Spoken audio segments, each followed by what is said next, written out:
Por isso eu quero convidar você para fazer a leitura do capítulo 1, do verso 1 e capítulo 11, do verso 1 ao verso 2. Os príncipes do povo habitaram em Jerusalém, mas o seu restante deitou sortes para trazer 1 de 10 para que habitasse na santa cidade de Jerusalém. E as 9 partes permaneceriam em outras cidades.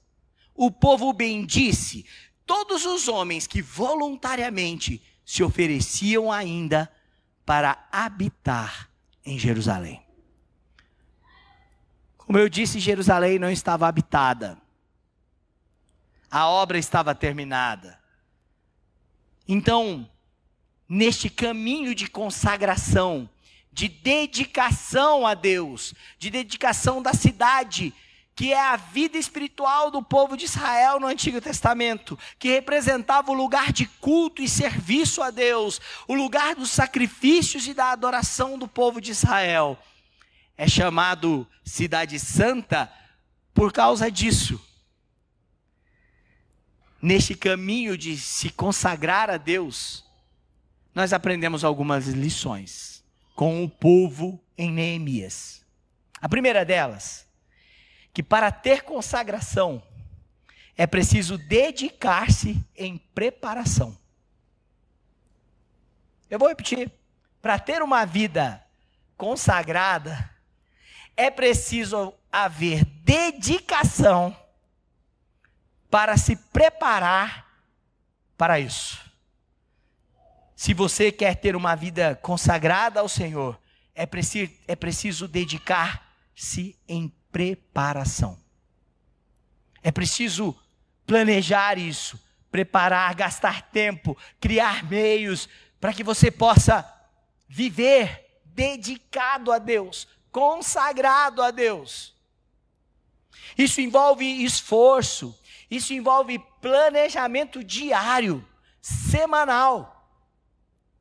O povo de Israel e o povo de Judá nos ensina isso em Neemias capítulo 11. A cidade estava desabitada, estava pronta. A cidade precisava ser povoada, habitada. Versículo 1 diz que eles iam escolher 10% da população dos que voltaram do exílio. Aproximadamente 33 mil pessoas. 10% desses que regressaram do exílio da Babilônia eram aproximadamente 3 mil e poucas pessoas. Para habitar em Jerusalém. Já havia um grupo que ali estava, mas não dava condições da cidade funcionar e nem do templo funcionar. Porque havia toda um preparo, uma necessidade para que as obras do templo, os sacrifícios, os serviços, os cultos e as adorações e a recepção dos peregrinos acontecessem. Não se trata apenas de um projeto de urbanização populacional. É mais do que isso. Era o propósito da capital ser a santa cidade, a cidade separada para adoração a Deus.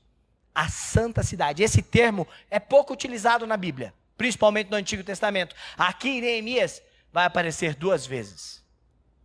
Para representar esta exclusividade, esta separação dedicada. A cidade é consagrada, é dedicada para o serviço do Senhor, para a glória do Senhor, para o culto do Senhor, para o povo de Deus, para o ensino da lei.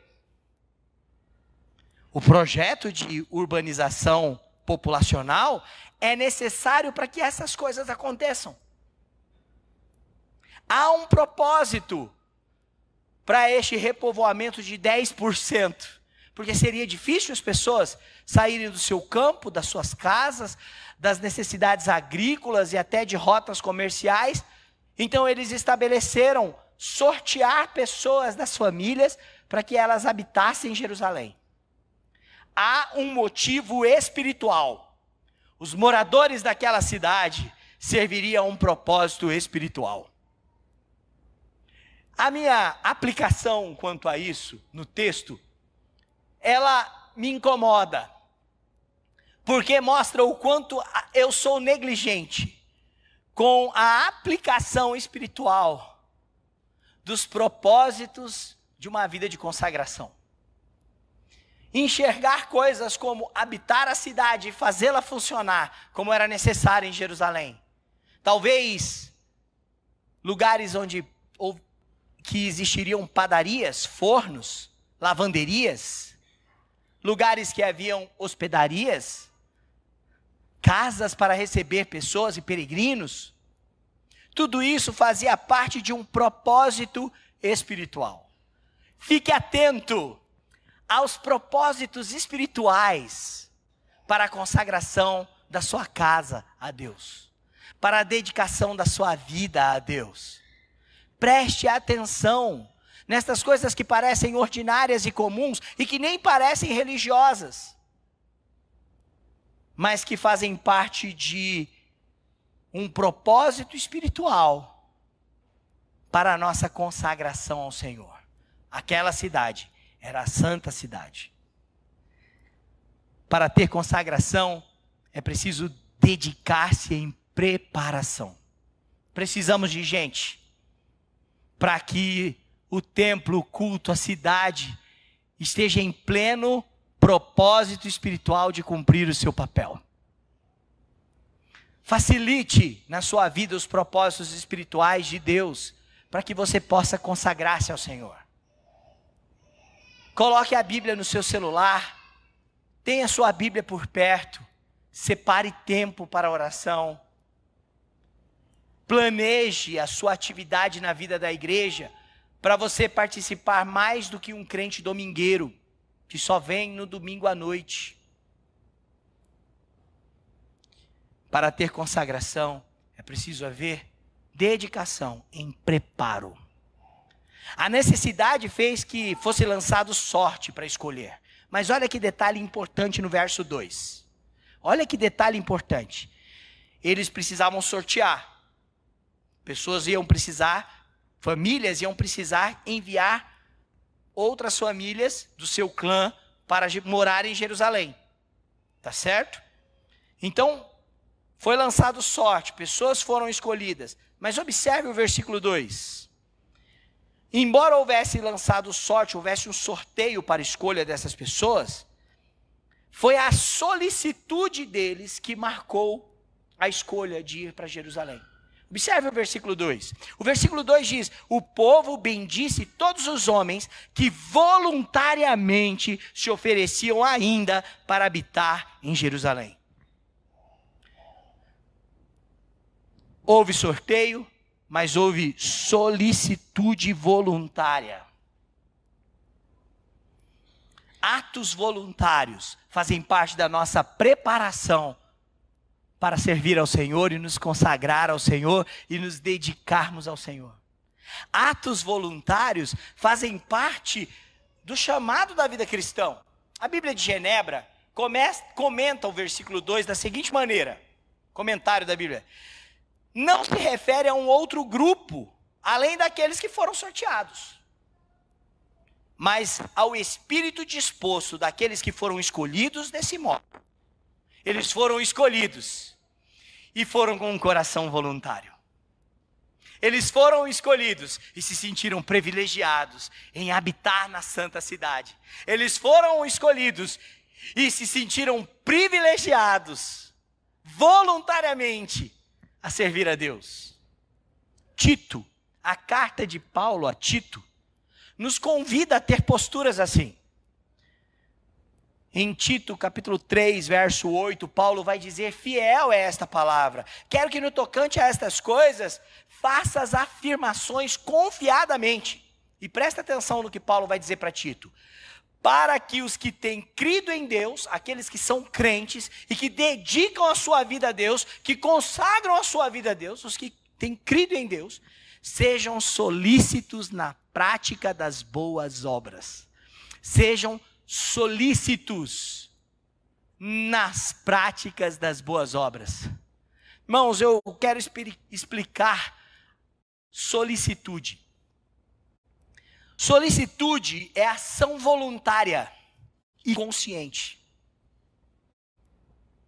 Uma pessoa solícita é uma pessoa voluntária, mas também é uma pessoa consciente do que está fazendo para servir outros, ou o que está fazendo para servir a um propósito. Uma demanda das coisas do Senhor. No texto de título, estas são as boas obras. Meu irmão e minha irmã, é preciso haver preparação para que haja consagração. Dedique-se nisso.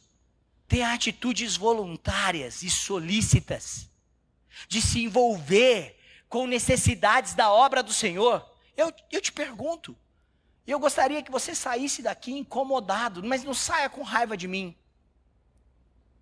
Por favor, não saia. Mas se tiver que sair, estarei cumprindo o meu papel. Quais são os atos de solicitude que te envolve na vida consagrada desta igreja? Na consagração deste serviço santo, de pertencer ao povo de Deus, de pertencer ao santo povo de Deus, o povo santo, que está representado em Jerusalém, na santa cidade. Há atos voluntários de solicitude para cumprir demandas, fazer tarefas que são necessárias para que a consagração aconteça. Essa semana, irmãos da igreja se dedicaram, chegaram do acampamento, terça-feira, vieram direto para a igreja, trabalhar nas classes da escola dominical. Saíram daqui 10 horas da noite. No outro dia, vieram, saíram daqui meia-noite, andando pela laje da igreja, puxando fio, parte elétrica, que nem um morcego, que nem o Batman. Aí andando aí parecia um barulho de morcego lá em cima. Pessoas dedicadas, solicitamente. Ontem foi tão bonito ver as professoras, a equipe pedagógica, superintendente da escola dominical arrumando as classes, comprando bombom para as crianças, enchendo bexiga, decorando as classes da escola dominical. Tudo para quê? Para que a obra do Senhor, a consagração e a dedicação para o ensino bíblico dos nossos filhos ocorressem. Seja solícito. Seja solícito. Um espírito voluntário é uma preparação para a sua consagração. A preparação para a dedicação é colocada em prática dando condições para o funcionamento da santa cidade. Eles estão se preparando para habitar a cidade, mas não só para isso, para dar condições de que a cidade cumpra o seu papel no culto a Deus. Que a cidade cumpra o seu papel na adoração a Deus, mas também no testemunho, recebendo viajantes, os sacerdotes funcionando, os levitas, os sacrifícios, o testemunho sobre quem Deus é. A partir do verso 3 do capítulo 11, você vai ver, do verso 3 ao 36, pessoas comuns, como chefes de família, que vão ocupar a cidade e os arredores de Jerusalém. No capítulo 12, a partir do verso 1, se você está com a sua Bíblia aberta, você vai ver os sacerdotes. E aqui há uma lista interessante dos sacerdotes. Capítulo 12, verso 1, vai citar Zorobabel, que está lá no começo da história de Esdras, entre os primeiros que voltaram do exílio, junto com Esdras.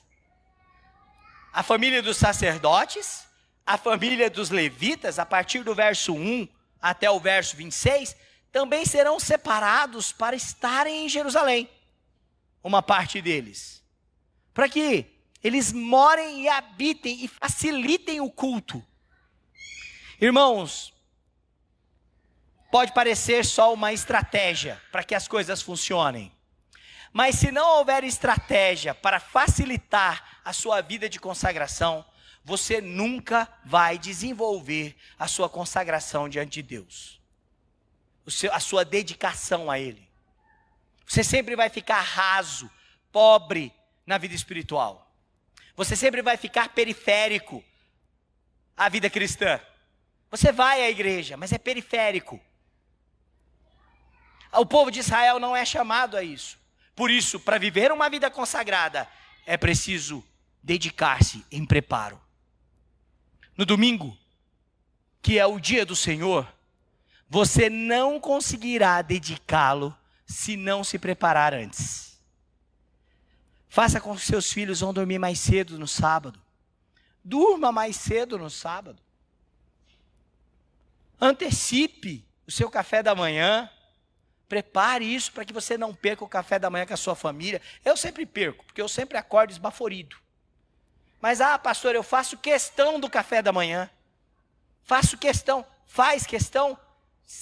Antecipa, prepara antes. Deixa as coisas preparadas para que no domingo de manhã você consiga sentar com a sua família, mas ainda dedicar tempo para o aprendizado da palavra. No domingo à tarde, cuidado com o entretenimento, não é proibido. É dia de descanso. A mente, o coração, o corpo precisa descansar. Mas cuidado com o entretenimento. Cuidado com passeios que vão te afastar da casa da adoração comunitária à noite. Prepare-se, se organize para se dedicar ao Senhor. E esse preparo envolve tudo no que se refere à dedicação ao Senhor. Para participar da Santa Ceia, da comunhão, é preciso haver preparo. Não é isso que 1 Coríntios nos ensina? Exame, avaliação pessoal, para se consagrar ao Senhor também. Prepare os seus filhos antes de vir à igreja. Converse com ele. Olha, nós vamos na casa do Senhor, eu não quero que você fique jogando FIFA no celular antes do culto. Conversa com o seu filho.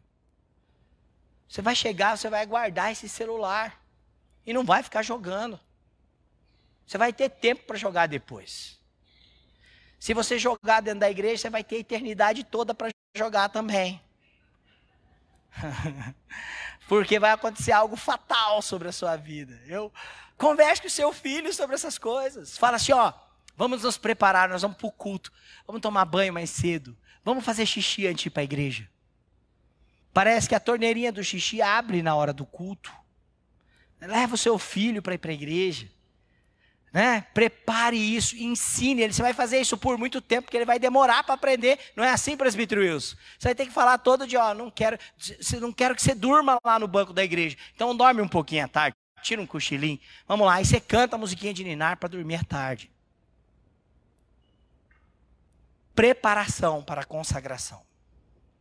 Segunda lição sobre o caminhando consagrado, uma vida no caminho da consagração.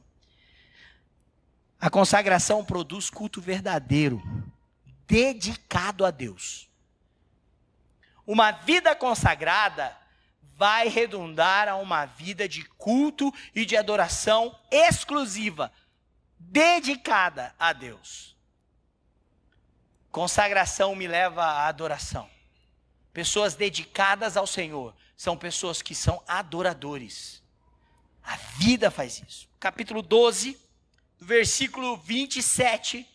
A vida deste povo está sendo mostrada em atos de culto agora.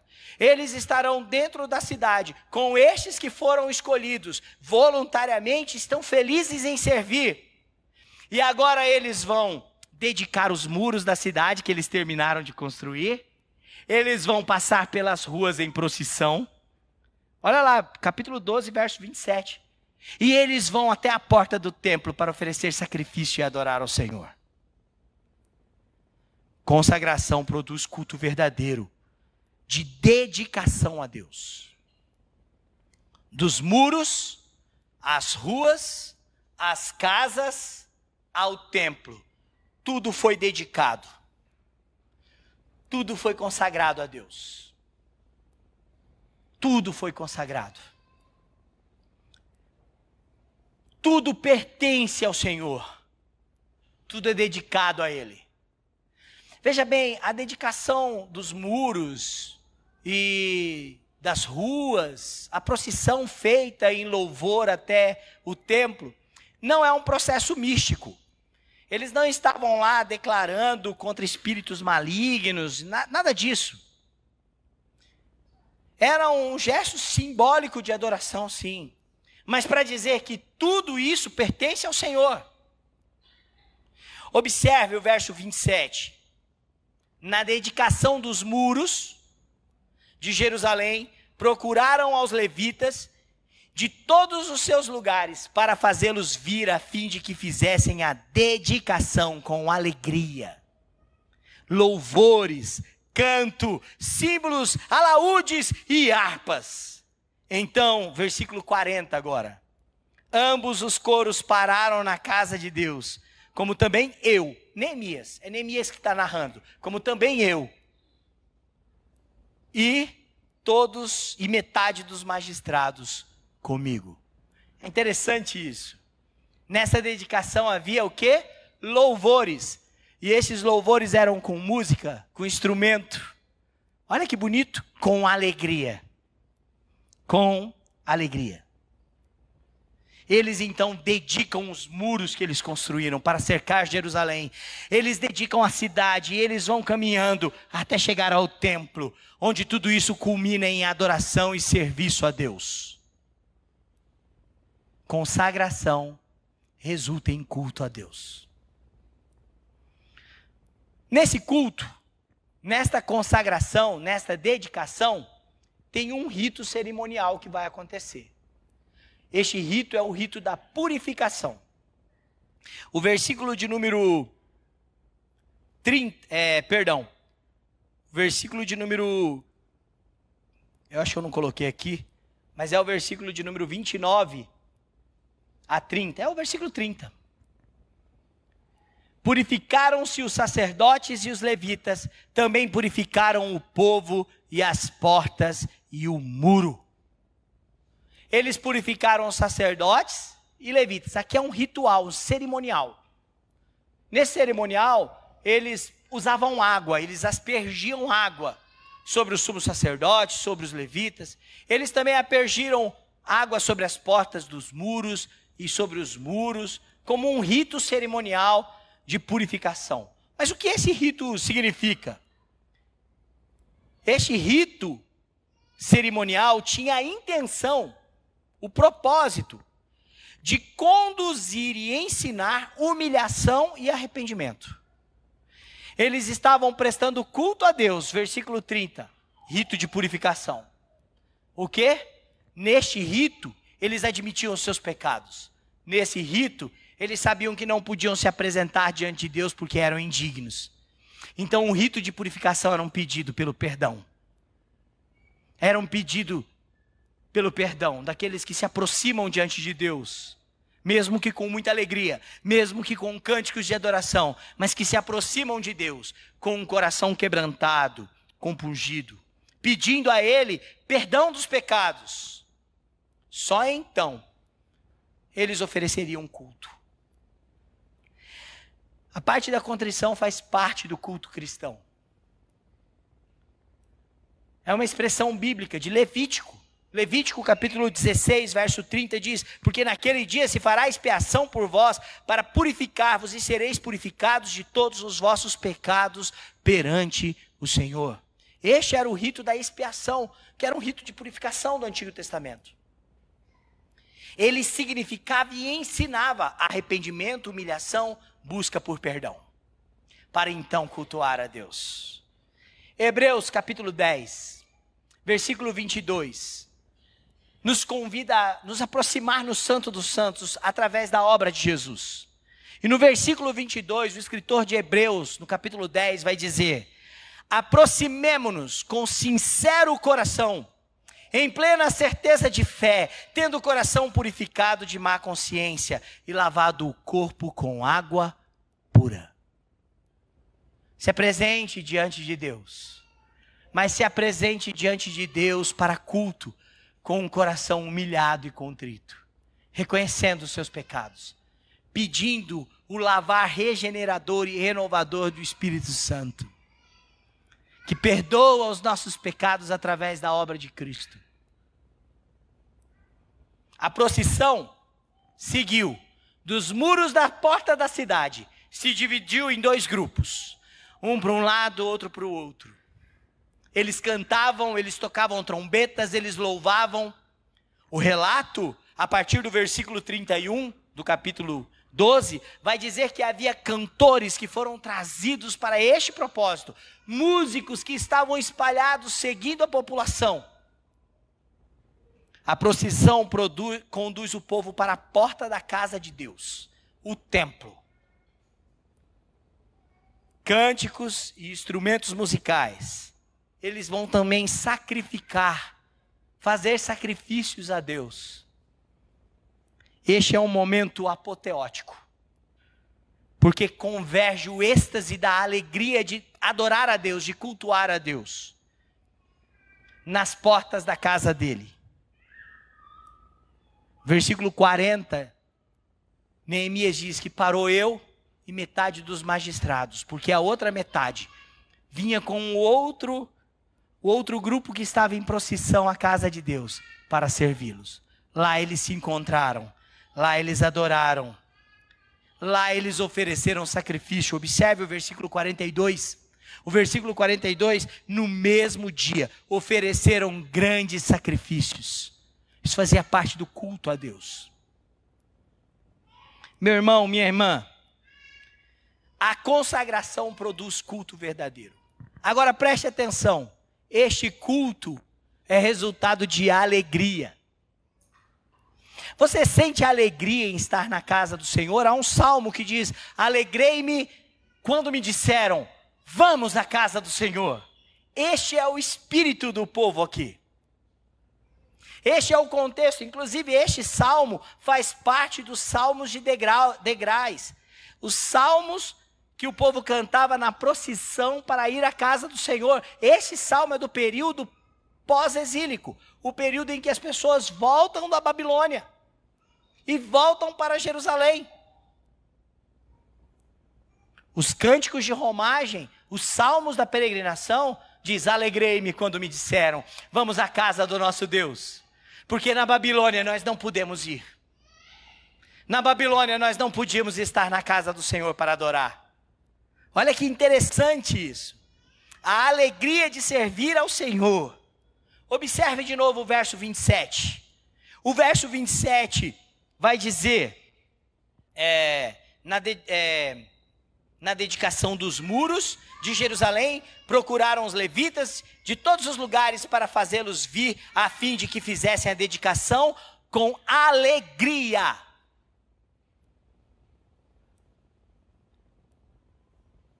Fazer com alegria, louvores, cantos, símbolos, alaúdes, harpas. Culto é expressão de alegria. Culto é expressão de satisfação em Deus. Versículo 42. No mesmo dia ofereceram grandes sacrifícios e se alegraram. Se alegraram. Você quer viver uma vida dedicada ao Senhor? Entenda que isso leva a uma vida de culto e de adoração. E isso faz com que você adore a Deus com alegria. Há um salmo na Bíblia que diz: servi ao Senhor com alegria. Olha, meu irmão e minha irmã, a alegria faz parte do culto. Agora observe, eu não li todo o versículo 42. Porque diz assim: pois Deus os alegrava. Olha, isso é interessante demais. Quando nasceram os meus filhos, tudo que meus filhos faziam, dançar na minha frente, falar palavras engraçadas, produziam tanta alegria no meu coração. Eu acho que quem é vô e vó também sente isso, não é? Eles são fonte de alegria dentro de casa, não é? E aquele jeitinho engraçadinho, é muito legal. É interessante que a ideia aqui é de que Deus é que traz a alegria para o seu povo. O versículo de 42 diz: pois Deus os alegrara com grande alegria. Salmo 142 diz que o Senhor é a alegria de toda a terra. Na cidade do nosso Deus, Ele é a alegria de toda a terra. Olha que fantástico. Deixa Deus alegrar você no processo da sua dedicação ao Senhor. Deixa Deus alegrar seus dias. Deixa Deus alegrar sua vida. Deixa Ele alegrar seu casamento. Consagre-se a Ele para culto e adoração. Deus os alegrara. E observe o final do verso 42. Também as mulheres e os meninos se alegraram de modo que o júbilo de Jerusalém se ouviu até de longe. Deus é a fonte da alegria do seu povo. De longe se ouviu, fora da cidade, eles estão alegres. Lembra do Salmo 126? É um salmo dos peregrinos. Quando o Senhor restaurou a sorte de Sião, dos exilados que voltaram do exílio, ficamos como quem sonha. Então a nossa boca se encheu de riso, a nossa língua de júbilo, e entre as nações se diziam: grandes coisas fez o Senhor por eles. E nós respondíamos: sim, grandes coisas fez o Senhor por nós, por isso estamos alegres. Vida de consagração é vida de culto. É onde nós nos alegramos na presença de Deus, porque Deus é a nossa alegria. Esse é um tema importante em Neemias.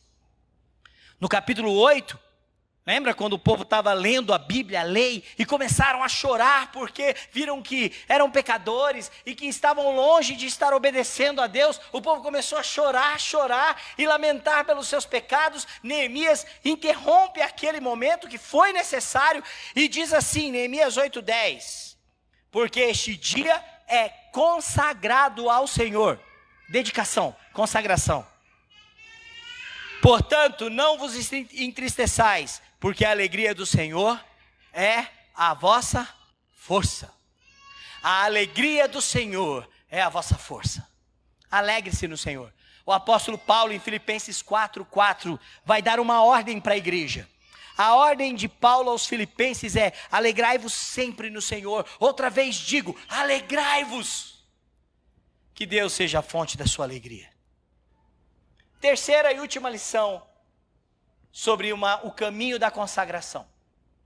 Além de haver preparo para se consagrar, eu preciso estar dedicado a me preparar.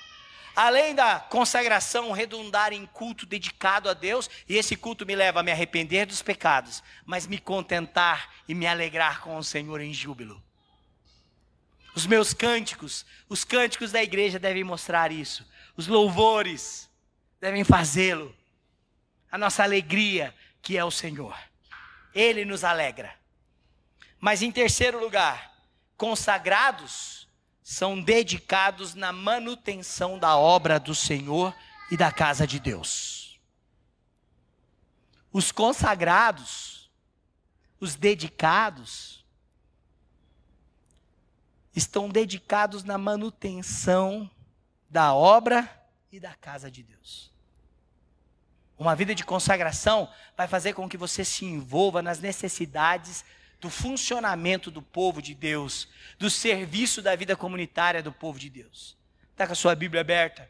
Observe o versículo 44.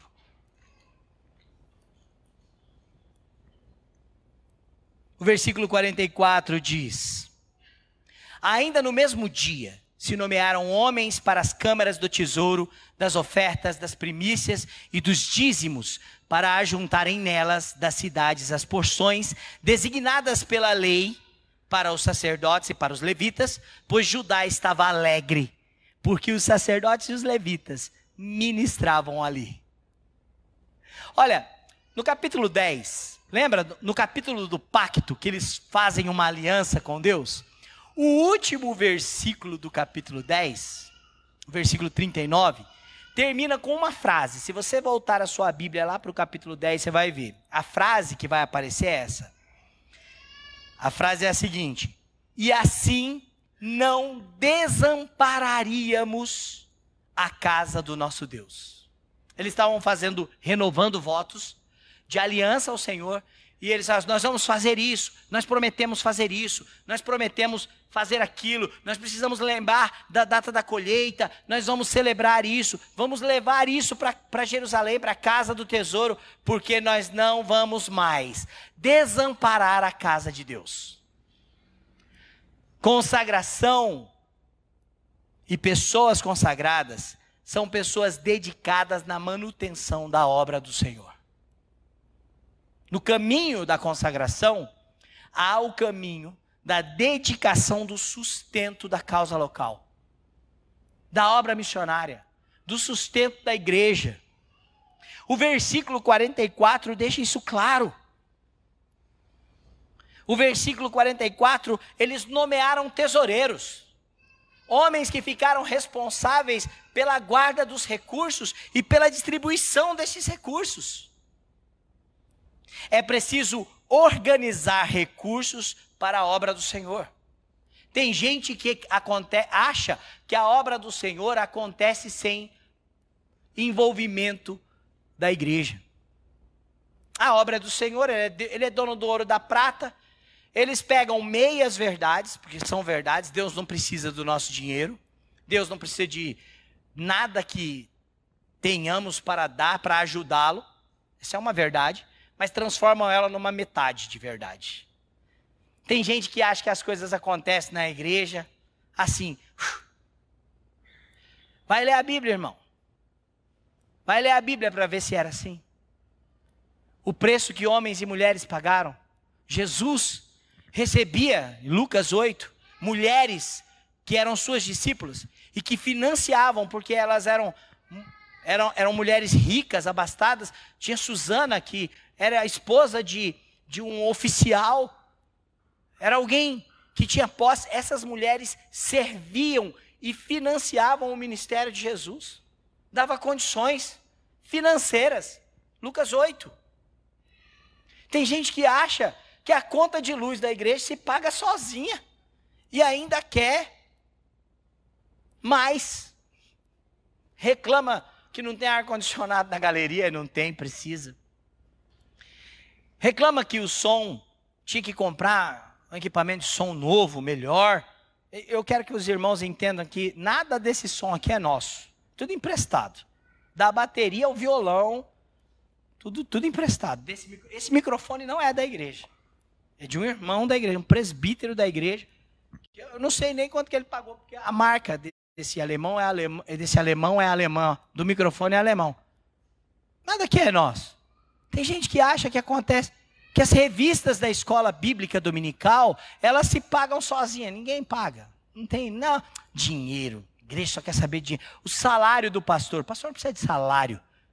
O pastor trabalha lá de manhã, à tarde, à noite. Não precisa de salário, não. Esse negócio de pagar vai transformar ele num mercenário. Se ele quer servir ao Senhor, ele que se vire.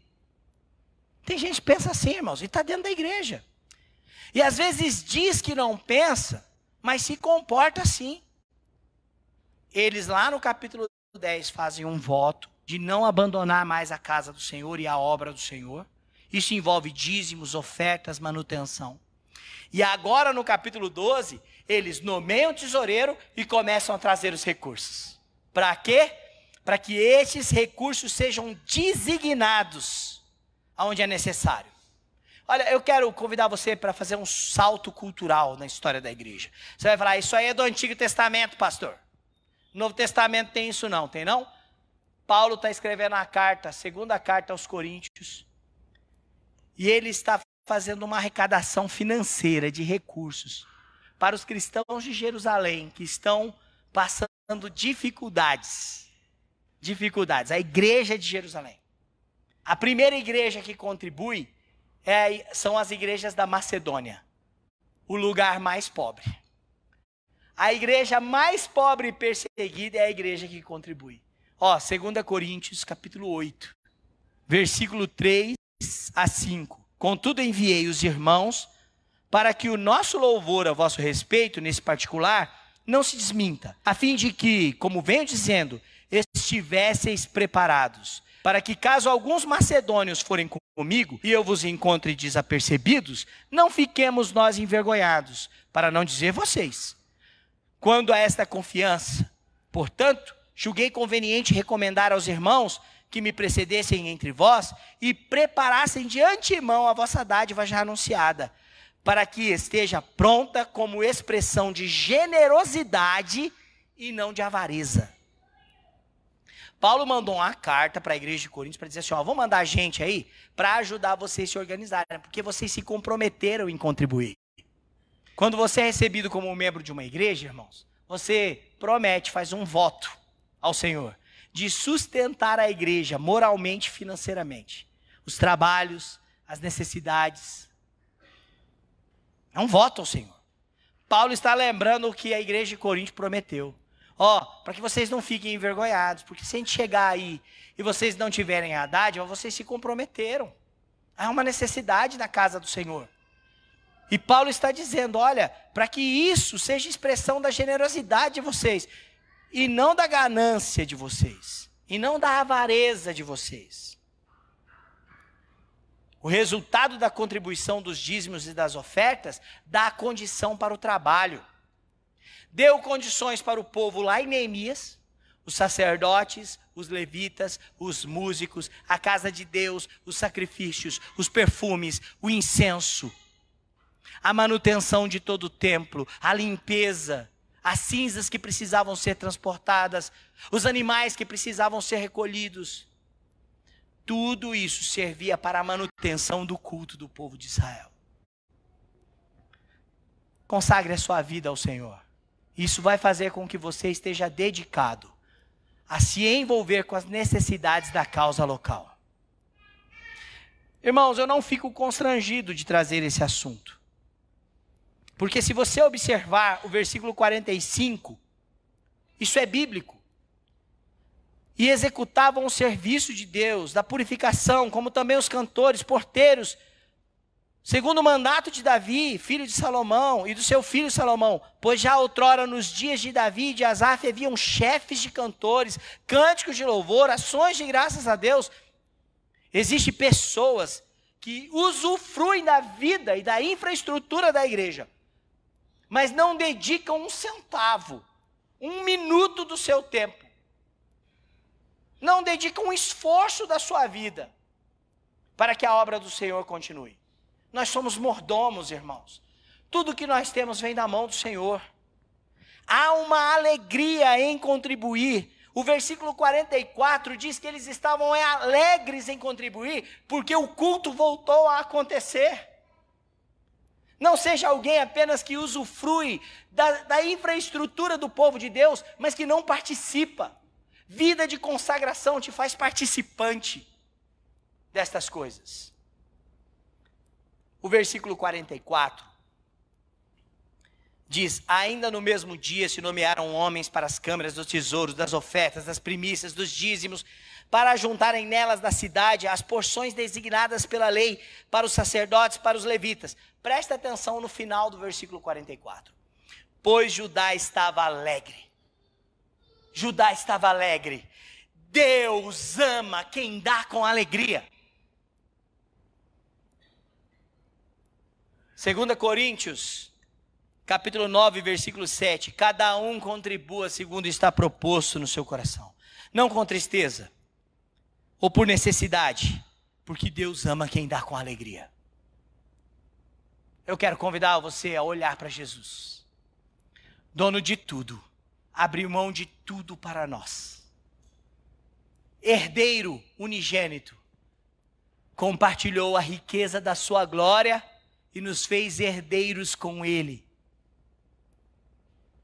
Eu quero convidar você a olhar para aquele que dedicou mais do que tudo de recursos financeiros, mas dedicou tudo que tinha e tudo que era ao Senhor seu Pai, ao Deus eterno, Jesus Cristo. Uma vida consagrada é uma vida que está no caminho com Jesus. É preciso ter preparação para isso. Uma vida consagrada é uma vida que está junto com Jesus e que adora o único verdadeiro Deus por meio dele. Experimenta a purificação dos pecados, mas alegria em adorar e servir a Deus. Uma vida de consagração é uma vida que está dedicada a participar das necessidades da causa local, da comunidade do povo de Deus, a contribuir com a vida, a contribuir com o testemunho, a contribuir com o trabalho, a contribuir com os recursos financeiros. Tudo para a glória do Senhor. Cristo entregou tudo para nos fazer herdeiros e para que o nome do Pai fosse glorificado. Quero concluir o culto convidando você a uma vida de consagração, dedicada ao Senhor. Isso é necessário ao povo de Deus. Ei pessoal, quer continuar assistindo os nossos vídeos? Clique aqui e você vai ter acesso em outros vídeos. Mas também se inscreva no nosso canal, tá bom? Acione o sininho e compartilhe com outras pessoas.